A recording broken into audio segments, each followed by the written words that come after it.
एक राजा थे और दान देते थे, पर दोपहर 12 बजे तक दान देते थे, 12 बजे के बाद किसी को कुछ नहीं देते थे। एक महात्मा जंगल में रहते थे, राजा से कुछ दान ले आऊं, मेरी झोंपड़ी बन जाए, टूटी झोंपड़ी है। अब संत महात्माओं के काम तो कोई ना कोई भगत ही करता है, कोई ना कोई दान दाता ही करता है। तो ले आऊं कुछ, झोंपड़ी बन जाए, टूटी झोंपड़ी है। लेकिन पहुंचते पहुंचते 12 बजे से ज्यादा हो गए।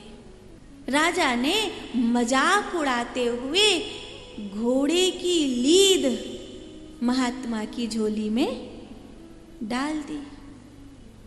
महात्मा तो कल्याणम मस्तु वृद्धिम करोति, तुममेव दानम, तुम्हारा दान वृद्धि को प्राप्त हो, ऐसा कहकर चले आए। बहुत दिन बीत गए। राजा एक दिन जंगल में भटक गया। एक जगह भटकते भटकते एक महात्मा की झोंपड़ी में पहुंचा। महात्मा ने जो रूखा सूखा था भोजन कराया। भोर हुई तो राजा ने महात्मा की झोंपड़ी के पास घोड़े की लीद का ढेर देखा। बाबा, आपने बहुत सारे घोड़े पाल रखे हैं क्या? इतनी सारी घोड़े की लीद यहाँ पड़ी है, इसे कहीं दूर क्यों नहीं फिकवा देते हैं? नहीं बेटा, ये किसी ने दान दिया था। एक झटके में राजा को याद आया कि घोड़े की लीद मैंने दान दी थी, ये वही बाबा है, ये वही महात्मा है। राजा ने सोचा शायद महात्मा ने मुझे पहचाना नहीं है, तो पूछने लगा कि महात्मा जी, फिर इस दान का क्या होगा? तो कहा कि राजन, जो देता है वही पाता है, जिसने दिया है वही इसको खाएगा। अब तो राजा कांप गया। राजा रोने लगा कि मैं मेरे इस पाप को कैसे काटूं, कैसे मिटाऊं मैं मेरे इस पाप को। तो महात्मा ने कहा, राजन, एक रहस्य बताता हूं कि कोई किसी की झूठी निंदा करता है तो वो उसके पाप को खाता है। राजा घर गया। उसने ऐसे ऐसे कुछ काम दिखावे के करे कि लोग उसकी बुराई करने लग गए। महात्मा जी की झोंपड़ी के आसपास राजा ने अपने सैनिकों को लगा दिया। सैनिकों ने बताया, महाराज, घोड़े की लीद घट रही है, लेकिन थोड़ा हिस्सा बाकी है, वो नहीं घट रहा है। तो राजा ने देखा कि एक भक्त है, वो अगर मेरी बुराई करेगा तो ये बचा हुआ पाप उसके हिस्से में चला जाएगा। वो भगत कोई और नहीं, वो एक लुहार था। लोहा पीटने का, लोहा से सामान बनाने का काम करता था।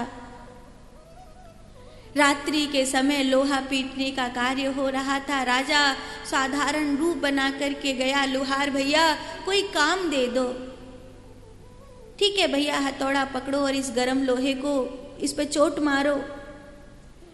राजा ने 2-4 हथौड़े मारे की बात बनाना शुरू किया।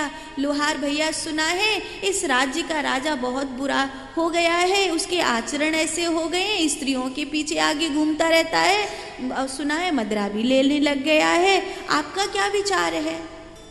लोहार बोला, हथौड़ा मार, मेरा ये विचार है कि लोहा ठंडा हो जाएगा।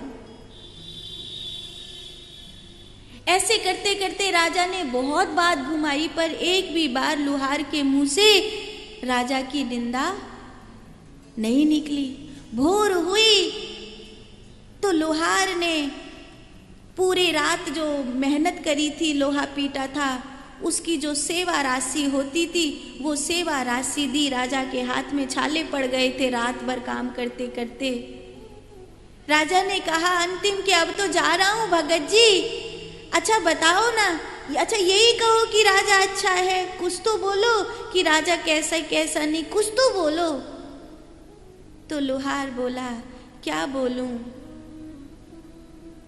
अब घोड़ा की लीद है, आप ही खा लीजो, मेरे पल्ले का ही बांध रहे हो। राजन, अपने पाप का समन स्वयं करो। तो शास्त्र भक्तमाल का ये दृष्टांत ये कहता है कि पाप शमन के दो तरीके होते हैं। एक, जब कोई हमारी झूठी निंदा करता है, जैसे हम नहीं है वैसा वो हमारे लिए बोलता है, तो वो हमारे पाप को खा गया। कभी प्रारब्ध में हमारा था ना, आज उसने कहा, अरे ध्यान मूर्ति तो ऐसी है, उसके आश्रम में तो ऐसे होता है, तो मेरे प्रारब्धों में कभी कुछ हुआ होगा ना, वो उसने ले लिया, वो उसने खा लिया। दूसरा तरीका है भजन, कि मैं इतना भजन करूं, इतना भजन करूं कि ध्यान मूर्ति के प्रारब्ध उसके भजन से भस्म हो जाए।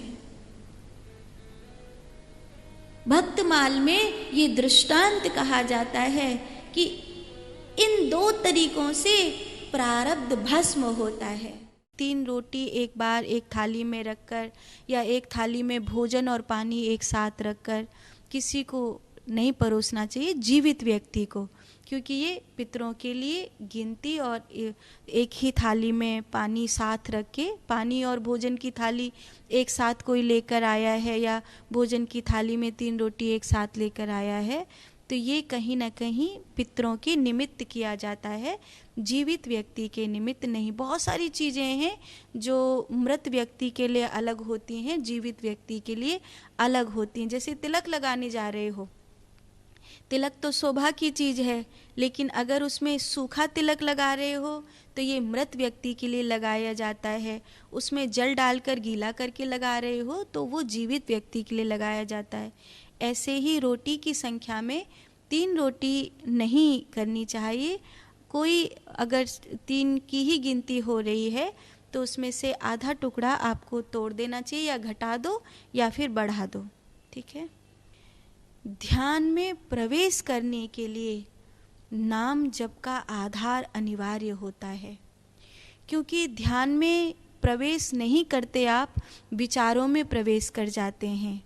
आपकी इंद्रियों में जो वेग हैं, आपके पास जो एक चंचल मन है, आपके पास एक बिखरी हुई बुद्धि है, वो चित्त को सम्मिलित करके आप बैठते हो ध्यान में, लेकिन वो एक बवंडर बन जाता है, विचारों का बवंडर।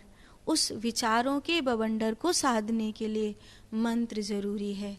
जब आप अपनी श्वास में कह रहे हैं हरि शरणम, तो आपको आपके श्वास का भी ध्यान है। सोहम मंत्र को 2 हिस्सों में कर दो। जब भीतर श्वास जा रही है तो शिव की गूंज है, और जब बाहर सांस जा रही तो अहम की गूंज है। माने मंत्र के 2 भाग एक ही श्वास में जब प्रयोग होते हैं तो मन को चंचल होकर इंद्रियों का साथ मिलना कठिन हो जाता है, और बिखरी हुई बुद्धि शांत होती है। नहीं तो पता पड़ा बनने गए चौबे और रहे नहीं दूबे भी। माने बैठे तो ध्यान करने के लिए, और इस ध्यान के दौर में और ज़्यादा विचारों से घिर गए। इतने ज़्यादा विचार आने लग गए कि पता पड़ा कि ये तो माने सचमुच ही समय बर्बाद हो गया। ध्यान मन की चुप्पी, एक ऐसा मौन जिसमें इंद्रियों का कोई विकार नहीं होता, एक ऐसा मौन जहाँ बुद्धि का कोई बिखराव नहीं होता, जहाँ चित्त एक ठहरे हुए जल की तरह शांत होता है। अप दीपो भव, मैं अपनी रोशनी से प्रकाशित होता हूँ, वो ध्यान है। अगर उस ध्यान में प्रवेश नहीं मिल रहा है तो उस ध्यान में प्रवेश के लिए सुमिरन, नाम जप, विधियां, सत्संग, सेवा, ये सब जरूरी है।